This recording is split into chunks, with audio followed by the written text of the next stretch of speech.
Swastiastu. Assalamualaikum warahmatullahi wabarakatuh.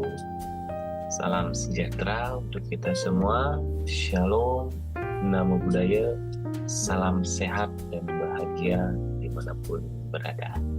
Bertemu lagi dengan saya, Narsidus Telepon Krishna Pelaksana, Skemenkep, pada kelas psikologi kesehatan.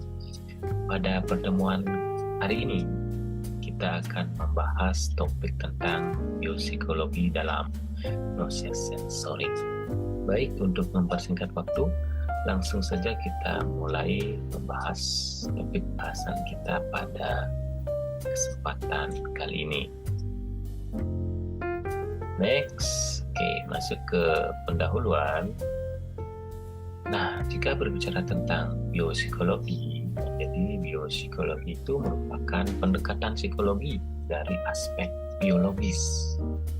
Ya, jadi basically ya, atau pada dasarnya manusia itu mewarisi sifat fisik dari orang tua atau juga nenek kakek secara genetik. Ya, jadi ciri-ciri ini tampak melalui aspek tinggi badan, warna kulit, warna mata, keadaan rambut, lurus, keriting, ketebalan bibir, dan sebagainya. Nah, demikian pula para ahli biopsikologi yang melihat bahwa sifat dan tingkah laku manusia juga merupakan legacy ya, atau warisan dari induk asal selnya. Ya, jadi pada kesempatan kali ini kita akan lebih menekankan pembahasan tentang pendekatan psikologi dari aspek biologi terkait dengan proses sensorik. Ya, jadi apa saja sih yang terjadi atau mekanisme apa yang terjadi di dalam tubuh kita secara biologis ya, yang bisa mempengaruhi perilaku kita secara psikologis. Gambar di samping ini ya, jadi dari sel saraf ini terdiri dari bagian-bagiannya yaitu neuron, ada akson, kemudian ada dendrit ya, kemudian ada electric impulse di sini ya, yang menyampaikan impuls atau pesan yang disampaikan oleh sel saraf itu ke sel saraf yang lainnya dalam sistem saraf otonom ya. Contoh misalnya saat tangan kita memegang benda yang panas ya, di mana indera peraba yang ada di tangan ya, yang terdiri dari saraf otonom akan memberikan rangsangan bahwa wah, ini benda padat ya, maka neuron akan terlepas ya dalam akson dan menyampaikan impuls itu ke sel saraf tepi menuju sel saraf pusat ya, sehingga setelah pesan itu diolah ke otak dan otak menerimanya sebagai pesan itu benda panas dan berbahaya, otak akan menginstruksikan otot untuk menarik tangan kita menjauhi benda panas tersebut ya, di mana impuls-impuls yang terkenal atau pesan-pesan yang dikeluarkan oleh neuron itu disebut dengan neurotransmitter ya. Jadi neurotransmitter itulah yang akan kita bahas pada pertemuan hari ini. Neurotransmitter, kira-kira ada yang tahu apa itu neurotransmitter?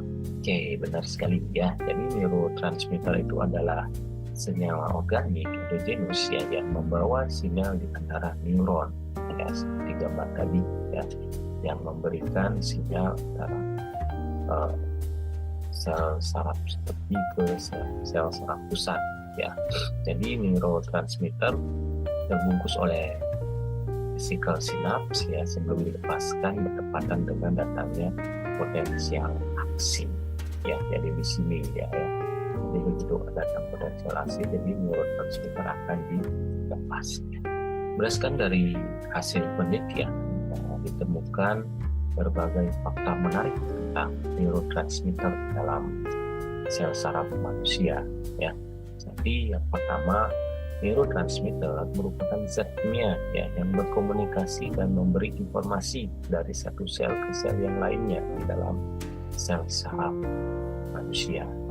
Zat ini terdapat lebih dari 100 berbagai macam ya, neurotransmitter yang telah dikenali dari berbagai hasil penelitian. Nah, neurotransmitter berfungsi membedakan fungsi dari berbagai jaringan otak.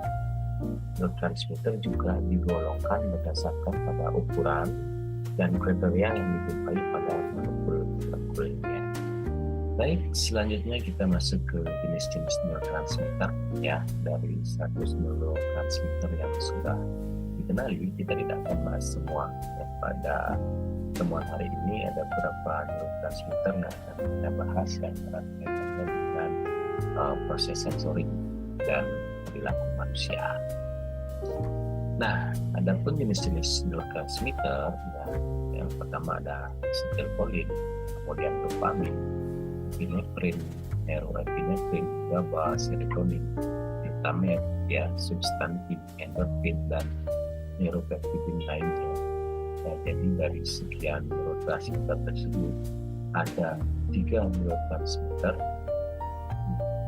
yang berperan dalam kondisi atau mempengaruhi mood seseorang ya.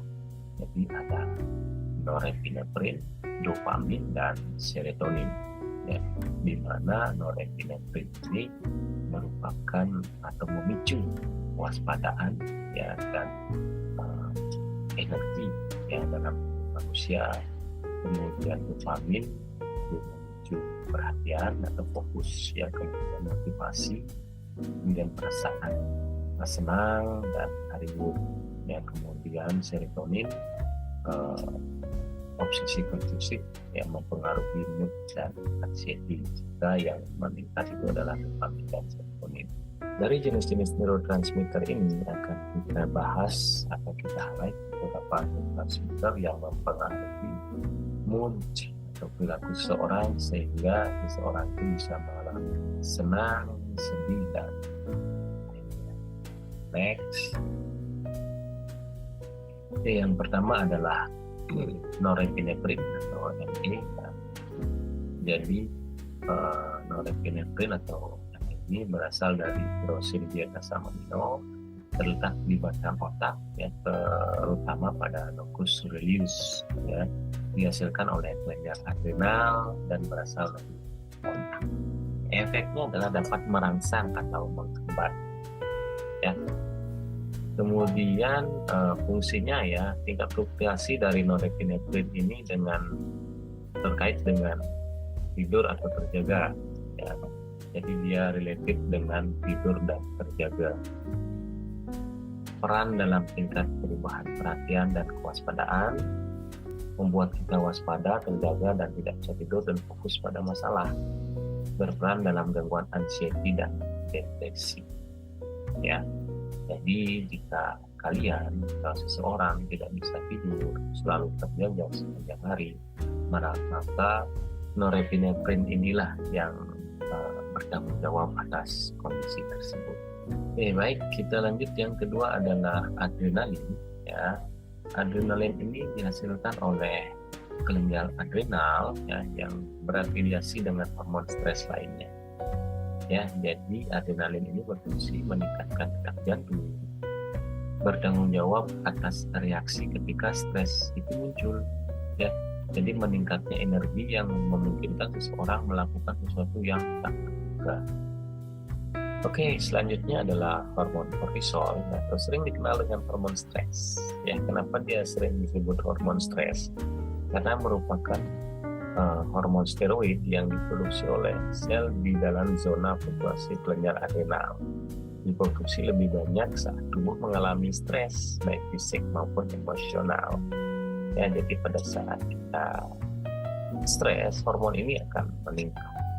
Ya, di mana hormon ini bisa meningkatkan kadar gula dalam darah ya melalui mekanisme gluconeogenesis. Ya, jadi pada saat kortisol meningkat, dia akan memecah gula darah sehingga gula darah di dalam darah itu bisa meningkat dan bisa menyebabkan seseorang mengalami diabetes atau kadar gula darahnya tinggi. Nah, kemudian kortisol juga dapat menekan kerja sistem imun ya, meningkatkan metabolisme lemak, protein, dan karbohidrat dan menghambat pembentukan darah. Ya, jadi ini sangat berbahaya sekali jika kortisol itu berproduksi banyak di dalam tubuh, ya, karena bisa menyebabkan glukogenesis atau meningkatnya gula darah, menekan sistem imun sehingga kita menjadi lemah dan gampang terinfeksi virus, ya, juga menyebabkan fase konstruksi pembuluh darah, ya, darah kita menjadi menyempit sehingga tekanannya menjadi tinggi, ya, sehingga menyebabkan hipertensi, bahkan bisa mengalami serangan stroke. Nah, kortisol inilah yang akan menjawab pada kondisi stres yang terjadi pada seseorang. Ya, kadang-kadang beberapa orang mengatakan kalau dirinya lagi stres, mereka mengatakan, aduh, kortisolku lagi naik nih. Ya, oke, itu ya dari 1 sampai 3 yang sudah kita bahas merupakan hormon jahat, ya, yang biasanya membuat orang mengalami stres. Oke, sekarang kita lanjut yang keempat, ada endorfin. Ya, endorfin ini merupakan hormon bahagia, ya, lawan dari hormon stres. Ya, kalau hormon stres tadi kan yang 3 itu norepinefrin, adrenalin, dan kortisol, hormon stres. Sementara ini endorfin, dia masuk ke circle hormon bahagia, diproduksi oleh sistem saraf pusat, ya, dan secara luas didistribusikan dalam sistem saraf pusat. Efeknya secara umum yang apa?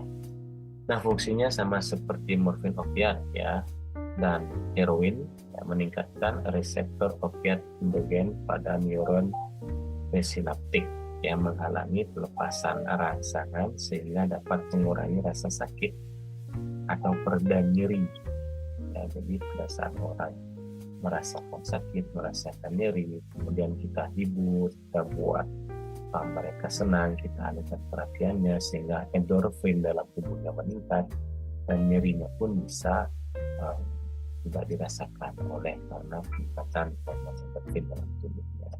Jadi dia bisa sebagai anti nyeri atau pereda nyeri atau rasa sakit. Kemudian memicu perasaan senang, ya, tenang dan bahagia. Selain itu bisa mengurangi stres. Jadi endorfin ini adalah penawar dari kortisol, ya. Jadi endorfin dapat merilis kortisol karena dia bisa mengurangi stres, meningkatkan mood, dan menghilangkan superoksida yang menyebabkan proses penuaan tubuh. Ya, jadi jika endorfin ini kadarnya bisa terjaga dalam tubuh dari hari ke hari, bisa membuat orang menjadi awet muda atau tetap terlihat muda, ya.